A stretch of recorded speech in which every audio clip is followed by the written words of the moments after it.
Hi listeners, welcome back to Motiv8, the Motivation and Inspiration Podcast. I'm your host Dahi D, and today's guest is Dr. Gabor Maté talking about why you decide how to feel. Today's episode is all about focusing on what triggers you. There are many things that will trigger you in life, and there are very few things that will cause you to have an immense emotional reaction.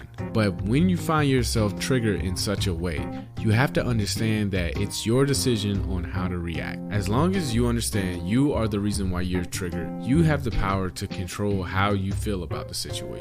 You have the power to really decide what the next step is. You don't necessarily have to have such a reaction that ruins the whole experience, but at the same time, you can decide to feel all of the necessary feelings and really use that energy to drive meaningful change in your life. Just remember, someone else might have pulled the trigger, but you loaded the gun. That's it for me today. Thank you all for listening. I truly hope you enjoyed today's episode.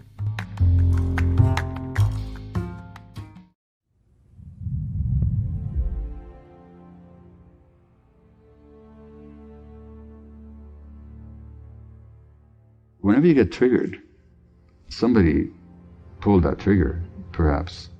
But who's the one carrying the ammunition? How you handle people who trigger you, that's your call. But at least know that you're the one with all the explosive inside you. And you gain so much liberation if you find out what that ammunition is and how you got it through getting to know yourself. And that's where freedom actually lies. If nobody had the power to trigger you, not because you were closed down and shut down and isolated, but because you're totally aware of yourself